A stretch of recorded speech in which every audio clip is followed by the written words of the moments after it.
के 9 करोड़ ओम का जप हो जाने पर आदमी जल तत्व पर विजय प्राप्त कर लेता है। बताओ हमारे शरीर का निर्माण कितने तत्वों के द्वारा हुआ है? 5। छित जल पावक गगन समीर, सवेरे यज्ञ में 5 तत्व की पूजा भी हुई। तो पहले यदि आप 9 करोड़ मंत्र का जप करेंगे तो पृथ्वी तत्व पर विजय प्राप्त करेंगे। पृथ्वी तत्व क्या है? पृथ्वी कहती धैर्य न छोड़ो कितना ही हो सिर पर भार। बहुत लोगों को हमने देखा पढ़े लिखे तो बहुत हैं, यूनिवर्सिटी ने बड़ी बड़ी डिग्रियां दे दी है पर धैर्य नहीं है, मामूली मामूली बात पर झन्न भन्न हो गए। तो धैर्य जीवन में धारण करिए, मुसीबत आए तो लड़िए उनसे, क्योंकि संग्राम जिंदगी है, लड़ना इसे पड़ेगा। जो लड़ नहीं सकेगा वो आगे नहीं बढ़ेगा। मुसीबत किसके जीवन में नहीं आई महाराज? और जिसके जीवन में जितनी बड़ी समस्या आई उस समस्या ने उसको उतना बड़ा बना दिया।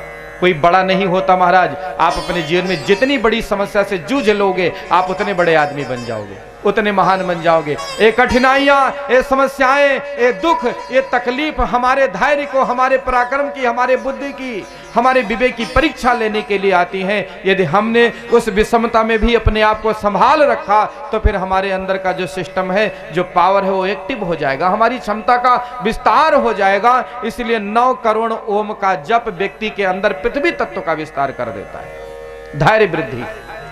और दूसरा जल, जल माने पानी। हमारे शरीर में 70% वाटर, 70% पानी है, पानी। फिर 9 करोड़ का जप करने पर जल तत्व पर विजय प्राप्त कर लेता है। तो जल, जल माने शीतलता। फिर वाणी में शीतलता आ जाएगी, सौम्यता आ जाएगी, सरसता आ जाएगी, सरलता आ जाएगी, उदारता आ जाएगी महाराज, सरसता आ जाएगी, महक आने लगेगी उसके वाणी से। जल तत्व पर ऐसी वाणी बोलिए मन काया पाखोए, औरन को शीतल करे आप शीतल होए। ऐसा बोलो कि सुनने वाले को लगे वाह क्या बोल रहा है। तो जल तत्व पर विजय प्राप्त करना है तो ओम का जप करें। छित जल पावक, तीसरे नंबर पर आग। हमारे आपके शरीर का निर्माण आग से भी हुआ है। आग कितने प्रकार की होती है? वैदिक संस्कृति में बहुत प्रकार की आग है, पर 2 आग मुख्य है। एक आग बाहर की जो भोजन को पकाती है, एक आग भीतर की जो भोजन पचाती है। पुराने जमाने में जब बच्चे जाएं खेल कूद के दोपहरिया में पहुंचे, कहे अम्मा भोजन दो, तब बूढ़ी अम्मा कहे आग लाग गए इनके। लेकिन कितनी साइंटिफिक बात है, क्योंकि प्रायः हमें भूख तभी लगती है जब पेट में आग लगती है, और उस आग का नाम है जठराग्नि। डाइजेशन सिस्टम जब हमारा प्रबल होता है तब मन करता है कुछ खाएं कुछ खाएं, आग जलती है, आग जलती है, तब हम भोजन मांगते हैं। वो माताएं बहनें जानती थी, साइंटिफिक बात है। बच्चे को खांसी आती थी, वो ऐसा काढ़ा बना के दे देती थी, एक के बाद ठीक। अब न जाने कौन कौन ड्राम पी लेते हैं फिर भी नहीं ठीक होता। सब गोली में, कोई 1 गोली खाए, कोई 2 गोली खाए, कोई 3 गोली खाए, पर गोली चाहे जितनी खाए लाभ ही नहीं होता। तो ये जो भारतीय संपदा है, आयुर्वेदिक संपदा है, इसका हम सब ध्यान रखें।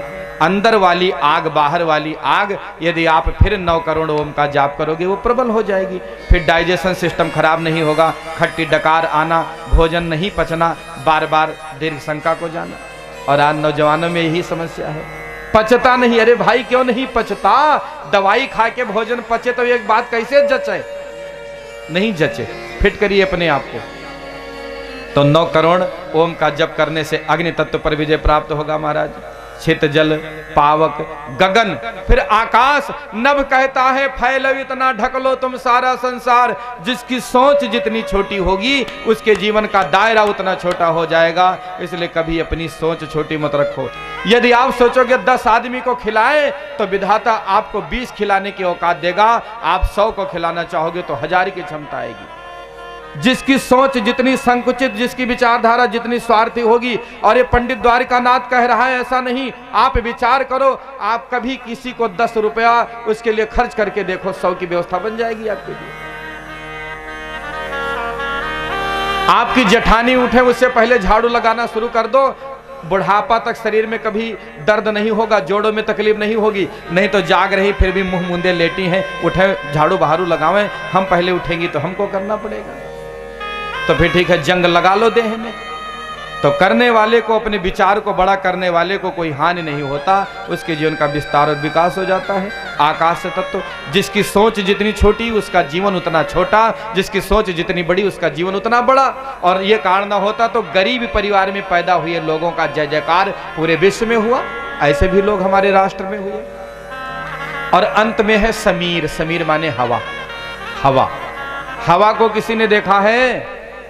नहीं, लेकिन काम दिखा है। इसलिए हमारा कोई फोटो खींचे चाहे न खींचे, हमारी तारीफ हो चाहे ना हो, लेकिन अच्छे काम जरूर करें। सेवक दिखे ना दिखे, पर सेवा जरूर दिखना चाहिए। ये सब कैसे होगा महाराज? प्रणव के जाप से, ओम नमः शिवाय के जाप से। भगवान सदाशिव सबका सदा कल्याण करें। आइए दो पंक्तियां दोहराएं। है धन्य तेरी माया जग में, ओ दुनिया के रखवाले, शिव शंकर डमरू वाले, शिव शंकर भोले भाले, शिव शंकर डमरू वाले, शिव शंकर भोले भाले।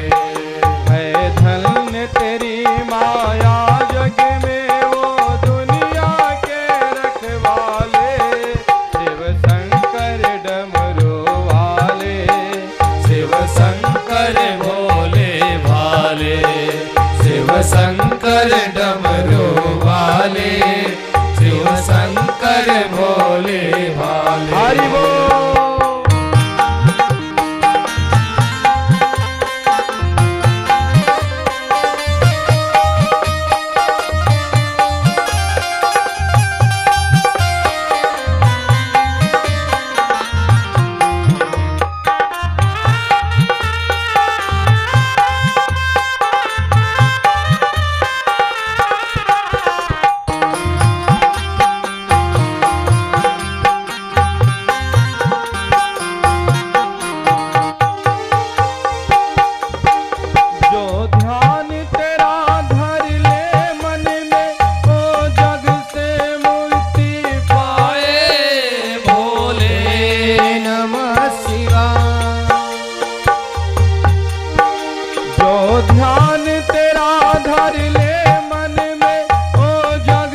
डमरू वाले। हरि बोल। ताली से सेवा करते हुए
गले लपटाए। तुम त्याग के अमृत पीते हो, नित प्रेम से विष के प्याले। शिव शंकर डमरू वाले, शिव शंकर भोले भाले। शिव शंकर डमरू वाले, शिव शंकर भोले भाले। शिव शंकर डमरू वाले, शिव शंकर भोले भाले। है धन्य तेरी माया जग में, ओ दुनिया के रखवाले। शिव शंकर डमरू वाले, शिव शंकर भोले भाले। शिव शंकर डमरू वाले, शिव शंकर भोले भाले। शिव शंकर डमरू वाले, शिव शंकर भोले भाले। शिव शंकर डमरू वाले, शिव शंकर भोले भाले। शिव शंकर डमरू वाले, शिव शंकर भोले भाले। बोले गौरी शंकर भगवान की जय। महाराज दुनिया के रखवाले भगवान सदाशिव को सभी प्रणाम करें। फिर भगवान शंकर ने जो जो बातें कही थी नंदिकेश्वर ने सनत कुमारों के मध्य और श्री सूत जी ने सनक आदि मुनीश्वरों को सुनाया। बिल्व पत्र की महिमा बताई है। शिव जी की पूजा में बिल्व पत्र का अधिक महत्व है। अगर आप शिव जी को बिल्व पत्र समर्पित करते हैं अति प्रसन्न होते हैं। पर ध्यान रहे कि जितनी भी हमारी उपासना है उसके पीछे बहुत बड़े वैज्ञानिक आधार छिपे हैं। किसी को शुगर की समस्या है क्या इसमें? नहीं तो अच्छी बात है। यदि आपके नातेदारी रिश्तेदारी में किसी को शुगर है तो एक काम करना, कल से बहुत जल्दी लाभ होगा। 11 पत्ता बेल का लीजिए, बेल पत्र जिसमें तीनों लगा हो, 3 पत्र लगा हो, एक हुआ, उसका डंठल नीचे का निकाल दीजिए आधा इंच छोड़कर, फिर धुल करके ले लीजिए। शिव जी को जल चढ़ाइए। एक एक बेलपत्र माथे से लगाकर ओम नमः शिवाय बोलकर शंकर जी को चढ़ा दीजिए और सारे पत्र को फिर बटोर लीजिए, घर ले आइए, पीस कर 1 गिलास पानी में पी लीजिए। धीरे धीरे आपका सारा शुगर नॉर्मल हो जाएगा। दवाई खाने की जरूरत नहीं पड़ेगी। हमने 450 लोगों का शुगर था और बिल्वपत्र के माध्यम से देखा है, नॉर्मल हुआ है। हमारे एक यजमान है, उन्होंने एक दिन फोन किया कि पंडित जी हमने बिल्वपत्र के माध्यम से उसको पान करके शिव जी को चढ़ाया, फिर पीस करके उसको जल में घोल के पिया और शुगर ठीक हो गया। लगता है कि अब कुछ खाए पिए कोई दिक्कत ही नहीं होता। तो अपवित्र अवस्था में बेल स्पर्श न करें, पवित्र होकर बिल्वपत्र लें, ओम नमः शिवाय बोलकर शंकर जी को चढ़ाएं, अपने रोगों से मुक्ति पाएं। फिर शंकर जी का भस्म त्रिपुंड, क्योंकि शिव जी की पूजा में त्रिपुंड लगा करके की हुई पूजा का जो पुण्य होता है उसका प्रभाव और अधिक हो जाता है। और रुद्राक्ष की माला, यदि कि आपको या आपके परिवार में, नातेदारी में, रिश्तेदारी में किसी के ऊपर बरम भूत की छाया है, परेशानी है, कुछ मत करिए, केवल ओरिजिनल वाला रुद्राक्ष ले आइए। देखिए रुद्राक्ष जितना छोटा होगा उसका प्रभाव उतना बड़ा होगा। तो इस बात का विचार करें, रुद्राक्ष क्या है? रुद्राक्ष की महिमा भगवान शिव ने एक बार माता पार्वती से स्वयं कही थी। शिव जी कहते हैं, देवी पूर्व काल की बात है, मन को संयम में रखकर हजारों दिव्य वर्षों तक हमने तपस्या की और तपस्या के पश्चात एक बार मेरा मन क्षुब्ध हो गया, आंखें खुली, शंकर जी के आंखों से आंसू गिरा और वही रुद्राक्ष का पेड़ बन गया। रुद्र के अक्ष से जो निकला वो बन गया रुद्राक्ष। महाराज मनोहर त्रिपुटों से जो जल की बूंदे, जो अस्त्र बिंदु निकले, वह रुद्राक्ष बन गए और उनके पेड़ कहां कहां पहुंच गए? जल बिंदु अश्रु भगवान के मथुरा, अयोध्या, लंका, मलयाचल, सहगिरी, काशी तथा अन्य देशों में भी। इसलिए आप रुद्राक्ष की माला धारण करेंगे, अगर लो ब्लड प्रेशर की समस्या है ठीक हो जाएगी। रुद्राक्ष की माला से ओरिजिनल होना चाहिए। और ध्यान रहे कि ओरिजिनल रुद्राक्ष वही है जिसमें डोरा पिरोने का स्थान अपने आप बना हो।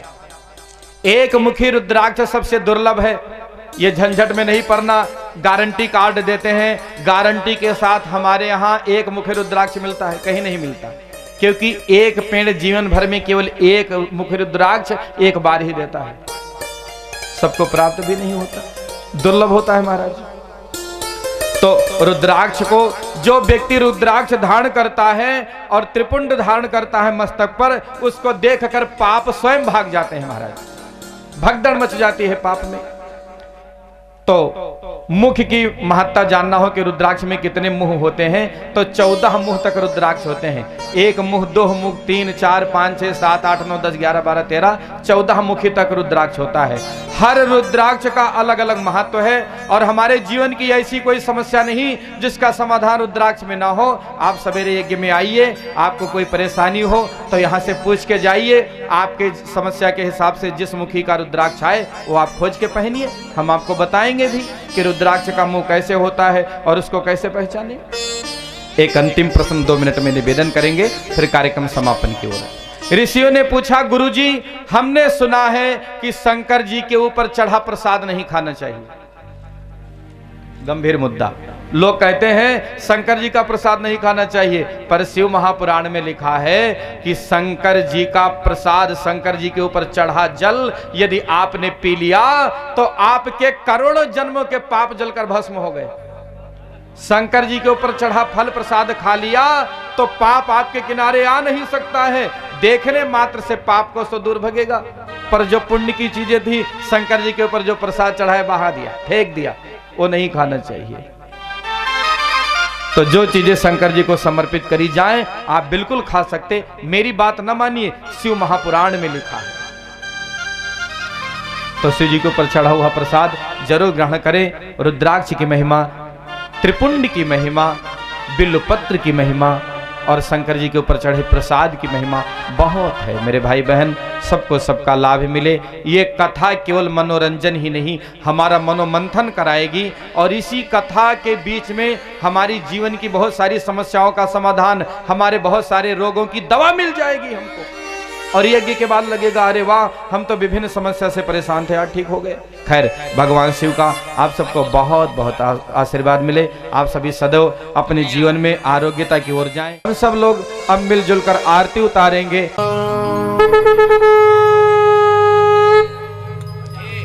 मन में बसा के तेरी ये मूर्ति, मन में बसा के तेरी ये मूर्ति, उतारूं है भोले तेरी आरती। मन में बसा के तेरी मूर्ति, उतारो है भोले तेरी आरती। मन में बसा के तेरी ये मूर्ति, उतारूं है भोले तेरी आरती। राधे में बसा के तेरी मूर्ति, उतारो है भोले तेरी आरती। करुणा करो कष्ट हरो ज्ञान दो भगवन, भाव में फंसी नाव मेरी तार दो भगवन। करुणा करो कष्ट हरो ज्ञान दो भगवन, भाव में फंसी नाव मेरी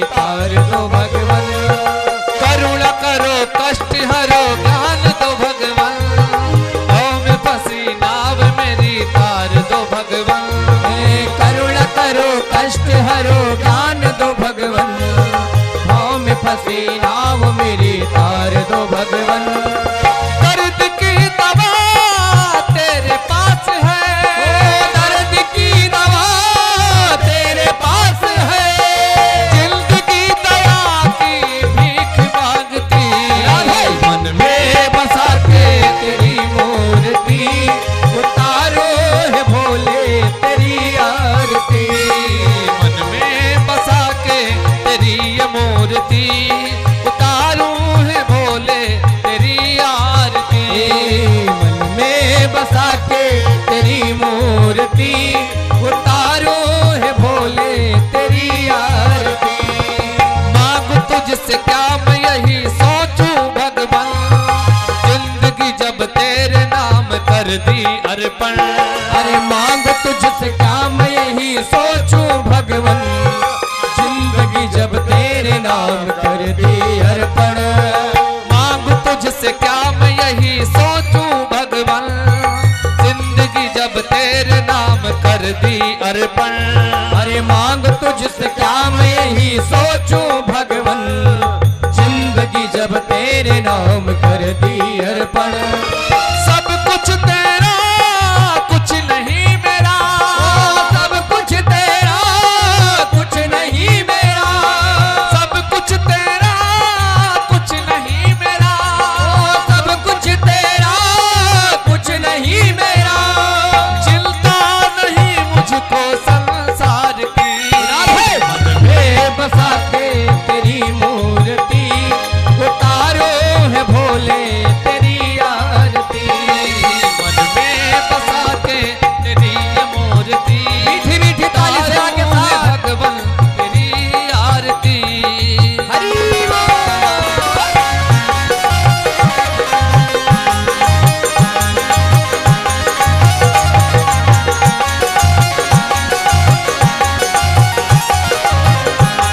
बोलो भूत भावर भोलेनाथ की जय।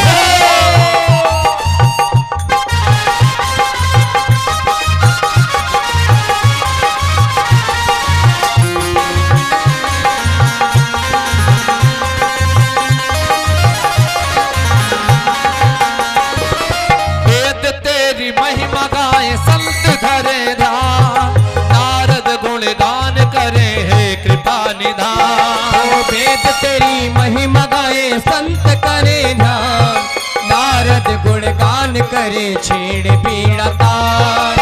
वेद तेरी महिमा गाए संत धरे ध्यान, नारद गुण गान करे छेड़ पीड़ा तार। अरे संत तेरी महिमा गाए वेद करे ध्यान, नारद गुण गान करे छेड़ पीड़ा तार। भक्त तेरे द्वार करते पुकार, भक्त तेरे द्वार करते हैं पुकार, भक्त तेरे द्वार करते हैं पुकार, भक्त तेरे द्वार करते हैं पुकार। हम सब मिल गाए तेरी आरती, मन में बसा के तेरी मूर्ति, उतारो है भगवन तेरी आरती, मन में बसा के तेरी ये मूर्ति, उतारो है गिरधर तेरी आरती, मन में बसा के तेरी मूर्ति, उतारो है भोले तेरी आरती, उतारो है भोले तेरी आरती, उतारो है भोले तेरी आरती। कर्पूर गौरव करुणा अवतारम, संसार सारम, भुजगेन्द्र हारम, सदा वसंतम हृदयारविंदे, भवं भवानी सहितं नमामि। त्वमेव माता पिता त्वमेव, त्वमेव बन्धो सखा त्वमेव, त्वमेव विद्या द्रविणं त्वमेव, त्वमेव सर्वं मम देव देव, त्वमेव सर्वं मम देव देव, त्वमेव सर्वं मम देव देव। बोलो भूत हमारे भोलेनाथ की जय। ओम नमः पार्वती पतये हर हर